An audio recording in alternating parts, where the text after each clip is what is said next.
अस्सलाम वालेकुम दोस्तों, आज हम एक नई सीरीज़ स्टार्ट कर रहे हैं जो कि है Windows services in C sharp. आज के जो हमारे ऑब्जेक्टिव्स है वो है फ़र्स्ट ऑफ़ ऑल तो हम विंडोज़ सर्विसेज की पूरी इंट्रोडक्शन लेंगे। उसके बाद मैं आपको ये बताऊंगा कि आप अपनी विंडोज़ सर्विसेज किस तरह से बना सकते हैं सी शार्प लैंग्वेज को यूज़ करते हैं। फिर विंडोज़ सर्विस के बिटवीन हम अपने टाइमर को कॉन्फ़िगर करेंगे क्योंकि टाइमली हमारी जॉब्स चलेंगी। और उसके बाद क्योंकि विंडोज़ सर्विसेज बैकएंड पे होती हैं, हमें नज़र नहीं आ रही होती, तो उसके लिए हम लॉग्स मेंटेन करते हैं, टेक्स्ट फाइल मेंटेन करते हैं जिसमें हम अपने हर इवेंट को राइट कर रहे होते हैं कि अभी इस पर्टिकुलर टाइम पे हमने ये इवेंट परफॉर्म किया, फिर उसके बाद हम ये करेंगे। और उसके बाद फिर मैं आपको इंस्टॉल और अनइंस्टॉल करना बताऊँगा कि किस तरह से हम विंडोज़ सर्विसेज को इंस्टॉल और अनइंस्टॉल कर सकते हैं। तो ये एक लॉन्ग प्रोसेस है। अगर वीडियो बहुत ज़्यादा लॉन्ग हो गई तो फिर मैं इसको ब्रेक करूँगा पार्ट 1 पार्ट 2 में। सबसे पहले हम स्टार्ट करते हैं ओवरव्यू से। ओवरव्यू विंडोज़ सर्विस जो है वो हमें ये कैपेबिलिटी देती है, हमें ये पावर देती है कि हम कोई लॉन्ग रनिंग एग्जीक्यूटिबल एप्लीकेशन या लॉन्ग रनिंग प्रोसेसेस जो है वो हम चला सके बैकएंड पे।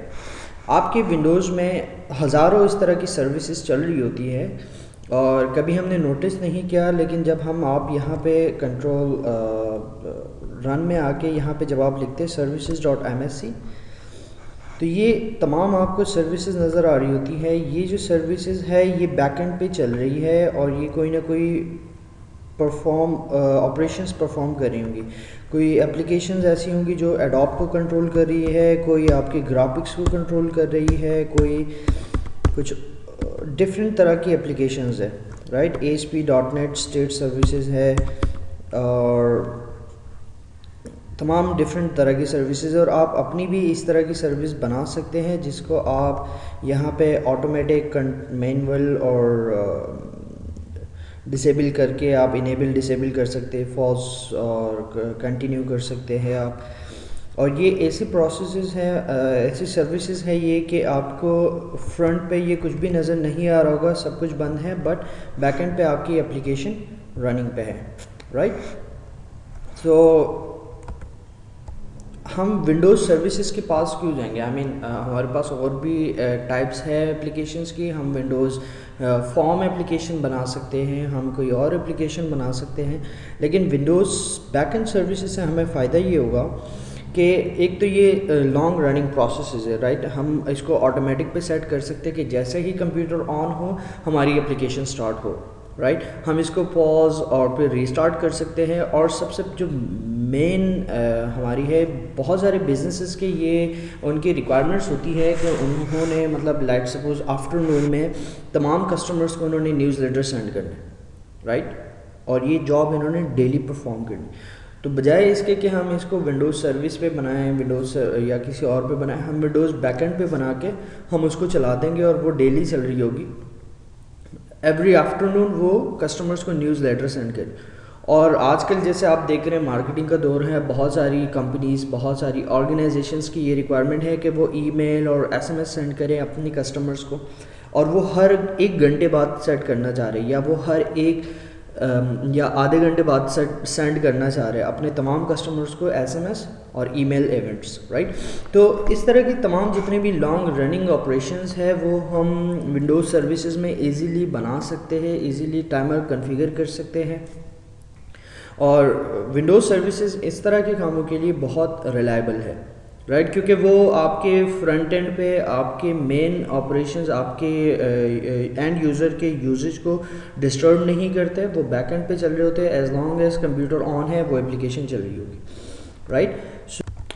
सो आई थिंक इंट्रोडक्शन के लिए हम क्लियर है, हमें पता है कि विंडोज़ सर्विसेज क्या है, विंडोज़ सर्विसेज कहाँ पे होती है विंडोज़ में। और अब हम चलते हैं अपने डेवलपमेंट की तरफ कि हम किस तरह से विजुअल स्टूडियो सी शार्प को यूज़ करते हुए इस तरह की एप्लीकेशंस बना सकते हैं जो बैकएंड पे चल रही हो, जो यूज़र्स को नज़र नहीं आ रही बट वो अपने काम परफॉर्म कर रही हो पीछे, राइट। इसके लिए मैं यूज़ करूँगा विजुअल स्टूडियो 2013। आपके पास कोई भी विजुअल स्टूडियो हो आप कर सकते हो यूज़।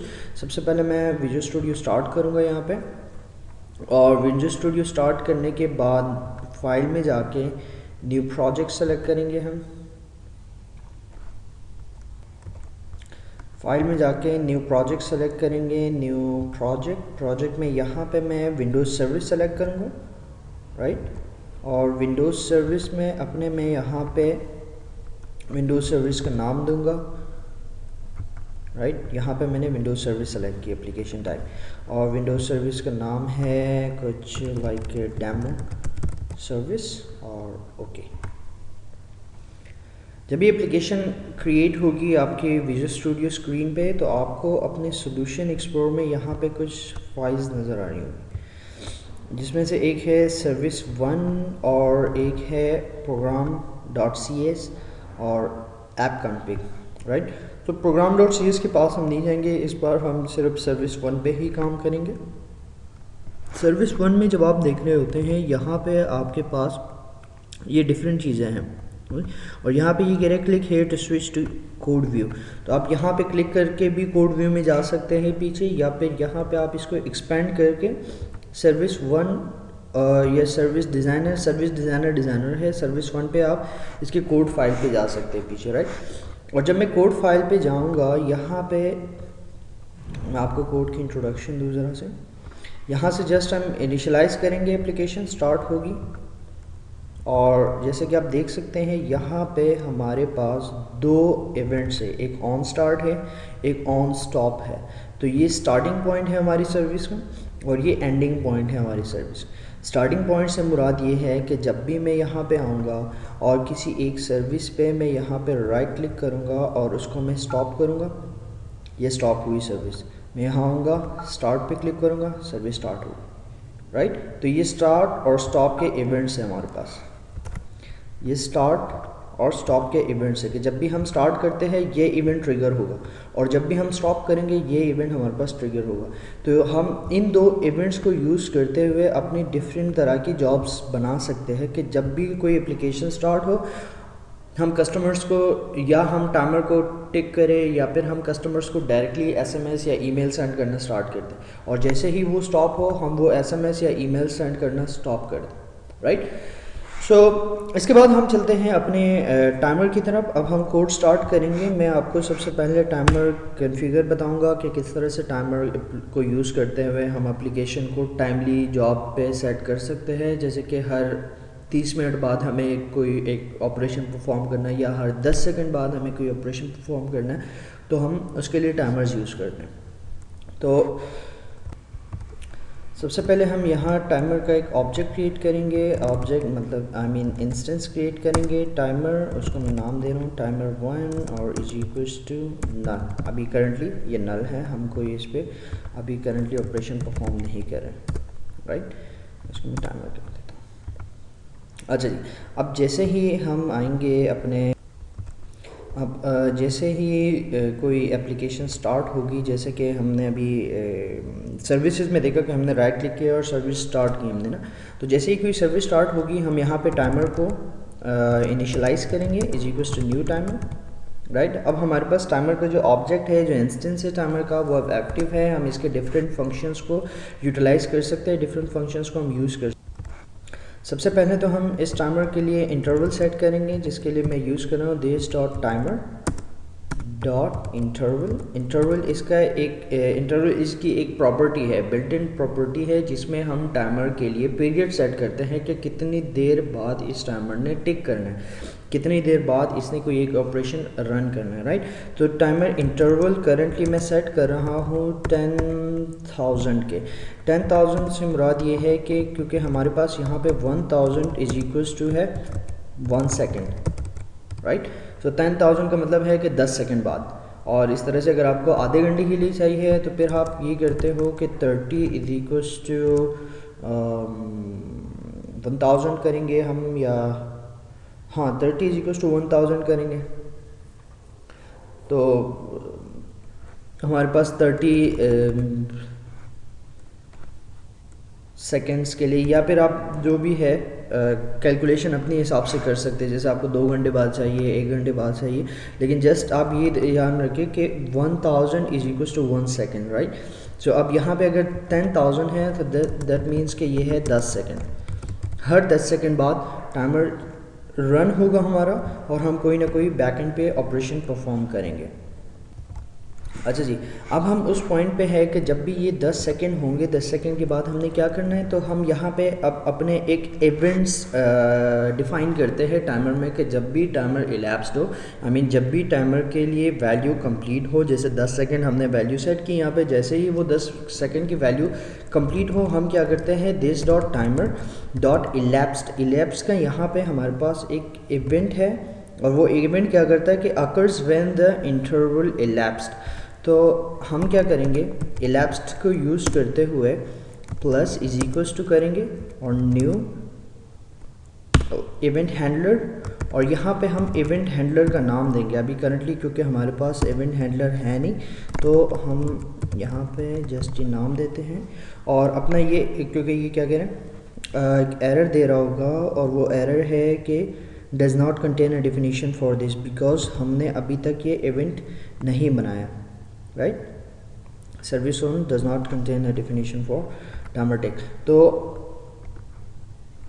सबसे पहले तो हम ये इवेंट क्रिएट करें, या यस, सबसे पहले हम ये इवेंट यहाँ पे क्रिएट करेंगे। जैसे कि इवेंट यहाँ पे आप टाइप करके ख़ुद भी बना सकते हैं, लेकिन उसके एक ईजीएस्ट मेथड ये है कि जब आप इस पर क्लिक करते हैं तो यहाँ पे एक ब्लू डॉट आ रहा होगा नज़र आपको, राइट, ये ब्लू डॉट आपको नज़र आ रहा है, और जब भी आप इस ब्लू डॉट पे आते हैं, यहाँ पे ये ऑप्शन आ रहा है आपको, generate method stub for timer tick, या फिर आप अगर कोड स्निपेट यूज़ करें तो कंट्रोल डॉट जब आप करते हैं तो ये ऑटो आ जाता है आपके पास ही। अब जैसे ही मैं एंटर प्रेस करूँगा, यहाँ पे नीचे एक इवेंट क्रिएट होगा, इवेंट एलैप्स्ड का, राइट, एक इवेंट क्रिएट हुआ टाइम मेथड टाइमर टेक के लिए। अब हमें क्योंकि एक्सेप्शन थ्रो नहीं करानी है, मैं यहाँ से इसको रिमूव करूँगा, राइट, और अब हम यहाँ पे अपना कोड लिख सकते हैं जो भी हमें ऑपरेशंस परफॉर्म करने हो, राइट, हर इलैप्स पे हमें जो भी ऑपरेशंस परफॉर्म करने हो हम यहाँ पे अपना कोड लिख सकते हैं, लेकिन उससे पहले मैं टाइमर को इनेबल करना चाहूँगा, राइट। अच्छा जी, इनेबल्ड क्योंकि एक बूलियन है तो हमें प्रॉपर्टी असाइन करनी होती है इसको, राइट, ओके, यहाँ तक सब सेट है, हमें कोई इशू नहीं है। हमने टाइमर सेट किया, हमने टाइमर कॉन्फ़िगर किया, हमने टाइमर की वैल्यू सेट की, हमने टाइमर को एक इवेंट असाइन किया कि जब भी ये वैल्यू कंप्लीट हो, हर 10 सेकंड बाद ये इवेंट टिक हो, और हर टिक के बाद अब क्या करना है, अब हमने कस्टमर्स को ईमेल सेंड करने हैं, राइट, टू डू ऑपरेशंस, कोई भी ऑपरेशंस हमारे हो वो हम यहाँ पे सेट कर सकते हैं। और ऑन स्टॉप पे हम बाद में आएंगे, सबसे पहले हमने ऑन स्टार्ट इवेंट पे तमाम कोडिंग लिखी, और अब हम क्या करेंगे यहाँ पे, अब इससे पहले हमें यहाँ पे एक लॉग फाइल मेंटेन करनी है, राइट। तो अब हम चलते हैं अपने लॉग फाइल की तरफ कि किस तरह से हम एक एक इवेंट अपने टेक्स्ट फाइल में लिख सकते हैं, क्योंकि जैसे पहले मैंने कहा कि विंडोज़ सर्विसेज जो है वो बैकएंड पे चल रही होती है, वो हमें नज़र नहीं आ रही है, तो इसके लिए हमें विंडोज़ लॉग्स मेंटेन करनी होगी, राइट। तो हम लॉग्स के लिए देखते हैं कि हम किस तरह से मेंटेन कर सकते हैं। अच्छा जी, लॉग्स मेंटेन करने के लिए मैं यहाँ पे ये करूँगा कि अपने सोल्यूशन एक्सप्लोरर पे राइट क्लिक करूँगा, राइट, सोल्यूशन एक्सप्लोरर पे मैं राइट क्लिक करके यहाँ पे मैं ऐड न्यू करूँगा, ऐड न्यू क्लास लूँगा यहाँ से, क्योंकि मुझे अब एक नई क्लास ऐड करनी है अपने लॉग्स के लिए। इस क्लास का नाम मैं रखूँगा लॉग और सेव, राइट। क्लास ऐड हुई है हमारे पास। इस क्लास को मैं बनाऊंगा स्टैटिक क्लास, क्योंकि हमें इस क्लास को इंस्टेंशिएट नहीं करना, और इस क्लास के जितने भी ऑब्जेक्ट्स होंगे वो तमाम स्टैटिक होंगे। स्टैटिक ऑब्जेक्ट सी शार्प में क्या है आपको पता है। स्टैटिक ऑब्जेक्ट अगर सी शार्प में आपको नहीं पता तो हमारे इस चैनल पे एक वीडियो है static objects in C sharp, आप वो देख सकते हैं डिटेल के, राइट। मैं जस्ट इसको इंक्रीज करूँ ताकि आपको नज़र आए। अच्छा जी, public and static class this. अच्छा, अब यहाँ पे हम एक पब्लिक मेथड लिखेंगे राइट टू लॉग या राइट टू फाइल के, जिसके थ्रू हम स्ट्रीम राइटर को यूज़ करते हुए हम एक टेक्स्ट की फ़ाइल मेंटेन करेंगे, और हम एक एक लाइन उसमें लिखते जाएंगे हर बार, आई मीन हर वक्त जो भी इवेंट हम परफॉर्म करेंगे हम वो लाइन उसमें राइट करेंगे, ताकि हमें इन फ्यूचर हमें ट्रबल शूटिंग करने में आसानी हो, या अगर कोई इशू हो तो हम अपनी एप्लीकेशन की लॉग फाइल देख सकते हैं कि हमारी एप्लीकेशन के अंदर क्या हुआ था, right. Public static void right event logs है क्योंकि हमारी ये, और यहाँ पे हम एक स्ट्रिंग मैसेज देंगे, जो भी मैसेज हमें राइट करना। मैं वीडियो यहाँ स्टॉप कर रहा हूँ। वीडियो स्टॉप करने के बाद मैं आऊँगा अपने तमाम कोड के साथ। अच्छा जी, स्ट्रीम राइटर को यूज़ करते हुए मैंने यहाँ पे एक कोड लिखा है। मैं अब एक एक लाइन आपको समझाऊंगा, लेकिन उससे पहले ये स्ट्रीम राइटर के नेम स्पेस को ऐड करना है। तो जैसे मैंने पहले आपको बताया कि कंट्रोल डॉट हम प्रेस करेंगे और यहाँ पे हमारे पास system.io आए, राइट। तो मैं इस पर क्लिक करूँगा और नेम स्पेस ऐड हो गई एप्लीकेशन। अच्छा जी, सबसे पहले हमने क्या किया, हमने स्ट्रीम राइटर के एक ऑब्जेक्ट लिया जो इनिशियली नल है, जैसे कि हमने टाइमर के साथ किया था, इनिशियली नल था। फिर हमने क्या किया, एक डेट ऑब्जेक्ट हमने क्रिएट किया। डेट ऑब्जेक्ट क्यों ज़रूरी है वो अगर आप ना लेना चाहें तो भी it's okay, but date object इसलिए ज़रूरी है क्योंकि इस डेट ऑब्जेक्ट को यहाँ पे मैं बाइंड कर रहा हूँ अपने फाइल नेम के साथ, कि जो मेरी फाइल का नाम होगा वो क्या होगा कि डेमो सर्विस, फिर डेट और फिर .txt। तो डेट से ये होगा कि हर रोज़ जैसे जैसे डेट चेंज होगी हमारी एक न्यू फाइल बनती जाएगी, राइट। क्योंकि ये एक लॉन्ग रनिंग प्रोसेस है, जैसे मैंने पहले कहा कि ये एक लॉन्ग रनिंग प्रोसेस है, ये पूरे महीने पूरे साल चलती रहेगी। तो इससे होगा ये कि हमें हर दिन की एक अलग अलग फाइल मिलेगी अपनी डायरेक्टरी में, राइट। डायरेक्टरी हमने क्या सेट की है, यहाँ पे हमने स्ट्रीम राइटर को क्या बताया है कि app domain dot current domain dot base directory. Base directory का मतलब ये है कि जहाँ पे भी ये एप्लीकेशन इंस्टॉल्ड है, चाहे वो सी में है, डी में है या फिर किसी और फोल्डर में है, हम उसकी बेस डायरेक्टरी पे जाएंगे, राइट। वहाँ पे एक फ़ोल्डर होगा लॉग फोल्डर के नाम से, और उस फोल्डर के अंदर हम इस फाइल में ये डेटा रीड करेंगे। अगर वो फाइल उस वक्त मौजूद नहीं होगी तो ये स्ट्रीम राइटर क्या करेगा, स्ट्रीम राइटर एक न्यू फाइल जनरेट करेगा। और न्यू फाइल जनरेट करने का हमें फ़ायदा ये होगा, जैसे मैंने पहले कहा कि जब डेट बाइंड करेंगे साथ तो हर रोज़ हमें एक नई फाइल मिलेगी, राइट। अच्छा, उसके बाद हमने क्या किया, stream writer dot right line, जैसे हम कंसोल डॉट राइट लाइन करते हैं, हमने क्या किया, एक लाइन लिखी स्ट्रीम राइटर में डेट टाइम डॉट नाउ। अच्छा जी, हम लाइन पे भी हम फाइल के अंदर भी एक एक मिनट्स के हम लिखेंगे। जब भी हम इसको कोई मैसेज सेंड करना चाहे हम वो टाइम बाइंड करेंगे। तो होगा ये कि इससे हमें एग्जैक्टली अंदाज़ा होगा कि 10 तारीख 4 बजे 10 तारीख 4:10 पे हमारे पास ये इशू आया था या हमारे पास ये मसला आया था जिसकी वजह से एप्लीकेशन स्टॉप हुई या कोई ट्रबल शूटिंग में हमें हेल्प होगी, राइट। तो हम हर लाइन में ये बाइंड करेंगे, फिर सेमी कॉलन, फिर कॉलन, और उसके बाद फिर हमारा मैसेज, जो भी हमने मैसेज यहाँ पे पास किया, और दैट्स इट। सही है। अगर कोई हैंडलिंग हो एक्सेप्शन की वो हम यहाँ पे कंट्रोल कर सकते हैं। अच्छा जी, लॉग फाइल ऐड करने के बाद अपनी एप्लीकेशन में मैं वापसी आऊँगा अपने सर्विस में, राइट। अच्छा, सर्विस में जहाँ पे हमने यहाँ टाइमर टिक किया, अब मैं यहाँ पे लिख सकता हूँ कि log dot right event log, और यहाँ पे मैं मैसेज दूंगा कि demo service started, right, demo service started. और या यहाँ पे मैं लिखता हूँ कि log dot event right timer is set for 10 seconds, ताकि एंड यूज़र्स को ये अंदाज़ा हो कि अभी टाइमर सेट हुआ है, अब हम कुछ परफॉर्म करने वाले हैं। अच्छा जी, यहाँ पे मैं अगेन लिख सकता हूँ कि timer ticked and some operations और वार्निंग etc, कुछ भी हम लिख सकते हैं यहाँ से, राइट, कि अभी टाइमर टिक हुआ और हमारे ऑपरेशन स्टार्ट हुए हैं, और उसके बाद हम कोई भी ऑपरेशन यहाँ पे परफॉर्म करके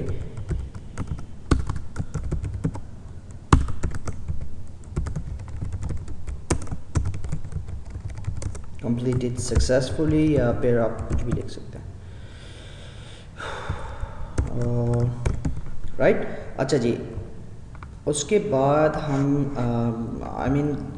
ऑलमोस्ट हमारी एप्लीकेशन रेडी है, हमारी सर्विस कंप्लीट है, टाइमर हमने कंट्रोल किया, हमने लॉग्स मेंटेन किए अपने। अब हम स्टॉप मेथड के पास जाएंगे कि ऑन स्टॉप पे क्या होगा, ऑन स्टॉप पे हम क्या कर सकते हैं। अच्छा जी, यहाँ पे मैंने ऑन स्टॉप पे कोड लिखा है कि लॉग इवेंट राइट। जस्ट मैंने ऑन स्टॉप के मेथड लिया है कि अब हम इस इवेंट के अंदर हैं। उसके बाद मैंने ये जस्ट लिखा है कि अटेम्प्ट टू शट डाउन, और टाइमर को हमने स्टॉप और टाइमर को नल किया है क्योंकि टाइमर हमारा कंटिन्यू चल रहा था, राइट। तो टाइमर को स्टॉप और नल करना ज़रूरी था हमारे लिए। उसके बाद हमने जस्ट यूज़र को इन्फॉर्म किया कि सर्विस वो शट डाउन बाय यूज़र या जो भी होगा, राइट।